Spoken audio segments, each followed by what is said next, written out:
You are listening to Your Practice Made Perfect, support, protection, and advice for practicing medical professionals. Brought to you by SVMIC. Hello, and thanks for joining us on this episode of our podcast. Today, we're going to be taking a look at a closed claim, and we have some great information we're going to be discussing that I feel confident many of our listeners will find not only informative, but educational. And to help me with that today, we have attorney John Ryman here. John, thanks for joining us. Thank you for inviting me. It is a pleasure to be here. Well, John, before we even get into anything about this closed claim here, why don't you tell us a little bit about yourself, about your time here at SVMIC, some of your experience and your background? I am a lawyer. I'm licensed in Tennessee and have been licensed since 1994. I have been with State Volunteer for 14 years now. Well, fantastic. I really appreciate you taking the time to come and discuss this case today. And John, just so our listeners will have the benefit of background of what we're going to be discussing, I want to take a couple of minutes to kind of give them a synopsis of what this case is exactly about. Mr. Smith was 72 and with a long history of various medical issues, including coronary artery disease, carotid artery stenosis, chronic obstructive pulmonary disease, and peripheral vascular disease, when he was referred to a cardiovascular surgeon, Dr. Jones. The referral to Dr. Jones was by Mr. Smith's primary care physician for evaluation and possible carotid endarterectomy.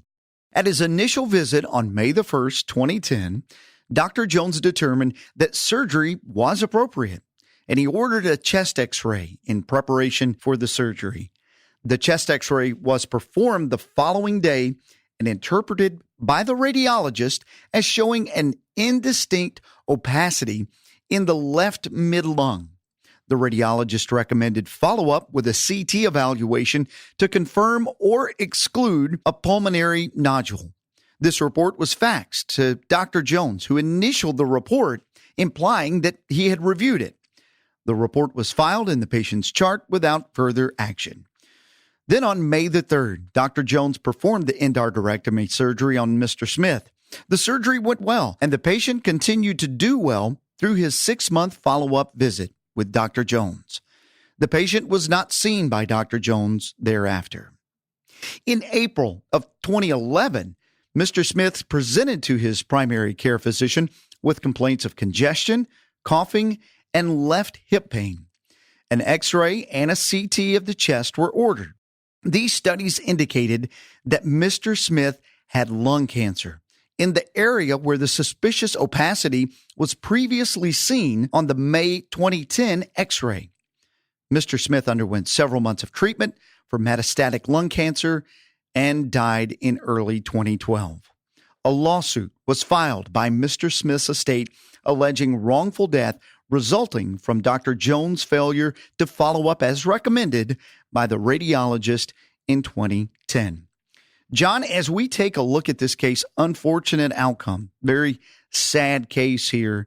What was the outcome of this case from a legal perspective? Brian, as you might expect, the facts in this case are very much boiled down for the purposes of discussion for this podcast. But as is routine in our cases, we developed the facts through defense counsel, and defense counsel then consulted with a number of qualified experts to find out how the medicine might be applied to those facts. After doing so, the doctor in this case wanted to settle, gave consent to settle, and we were able to negotiate a settlement in the case. So, like you said, on the advice of defense counsel, once they really got into it, it became clear that a settlement probably was the best way to go then. It was, as is often the case, a collaborative effort between us, defense counsel, and the doctor. Although the radiologist recommended follow-up, as we were talking about earlier when I was going through the case, Dr. Jones didn't sound like he referred the patient for any further evaluations.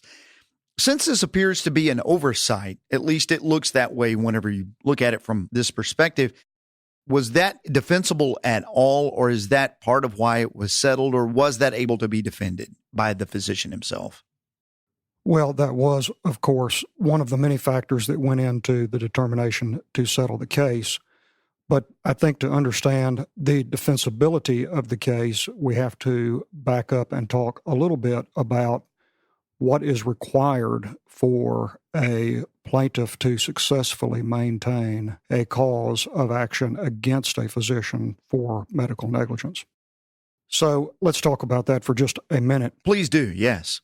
In order to maintain a cause of action against a physician, the plaintiff has to first prove what is the standard of care.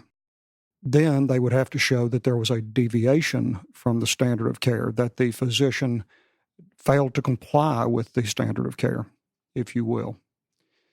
Then the next element is to show that there was an injury that would not have otherwise occurred. Okay. And then finally, they have to link that up and show that the deviation from the standard of care caused that injury. Okay. So as we look at the facts in this case, I think it is difficult to argue that the doctor should not have had some follow-up. It was recommended by the radiologist. And unless the doctor disagreed with that evaluation for some reason, then follow-up was indicated. However, defense counsel, after consulting with experts, determined that the progress of the disease was really no different. In other words, it would not have made a difference if the disease had been diagnosed earlier. I got you. So we are missing one of the essential elements to maintain the cause of action against the doctor, and that is that there was an injury that would not otherwise have occurred. That is generally known as causation. And Brian, I'm boiling all of this down to a very simplified form. Certainly. But these are essentially the elements that are required. So without the causation element, the defense used that really as the foundation for a reasonable defense in this case. I am assuming if you have at least some defensibility, that's got to help whenever you're negotiating that settlement. Is that correct? It would have been one of many factors that entered into the negotiations, of course. One of the interesting parts of this is this really focuses on Dr. Jones' failure here.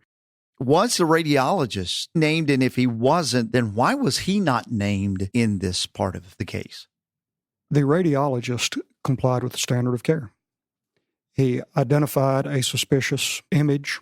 He reported that to the doctor who ordered the study, and he recommended follow-up. So he did everything that was required to meet the standard of care. He'd done absolutely nothing wrong here. He can't go over to Dr. Jones and make him act upon what his interpretation of that reading was. So that makes sense. It is, of course, Dr. Jones' judgment whether or not to follow up in this situation. What could Dr. Jones have done that would have made this case easier to defend, if anything? Is there anything that Dr. Jones could have possibly done to make this go in his favor? I think it is easy to see how this could have happened. We can all empathize with the situation where we sit down at the end of a long day with a stack of routine reports to review. Yes. And we go through them and we're preparing for the following day, and it is easy to miss something that is perhaps unusual in that stack of routine reports. I think the takeaway from that is to keep in mind that nothing is routine. Yes. But it is certainly easy to see how it happened in this situation. The obvious answer is that Dr. Jones could have ordered follow-up. He could have ordered further studies. He could have referred the patient to a specialist. There are a number of things he might have done that would have been within the standard of care. He did not do any of those things. It is also possible, I don't know that it happened in this case, but it happens in many cases. It is possible that Dr. Jones looked at the study, determined that in his judgment, there was no need for follow-up, and thus did not follow up. If that happens, then it is extremely important that not only the decision be documented, but the decision-making process be documented. and that will help explain why that decision was made sometime later when it is questioned. Well, I think those are fantastic points of the documentation and the attention to detail. I'm certain that that will resonate with some of our listeners and hopefully will cause them to pause and take note of the fact that that could be the difference in being named in a suit and potentially not named in a suit. John, I can't thank you enough. Thanks for being here today to help us work through this and discuss this case. It's my pleasure. Thank you. Thank you for listening to this episode of Your Practice Made Perfect with your host, Brian Fortenberry. Listen to more episodes, subscribe to the podcast, and find show notes at svmic.com/podcast. The contents of this podcast are intended for informational purposes only and do not constitute legal advice. Policyholders are urged to consult with their personal attorney for legal advice, as specific legal requirements may vary from state to state and change over time. All names in the case have been changed to protect privacy.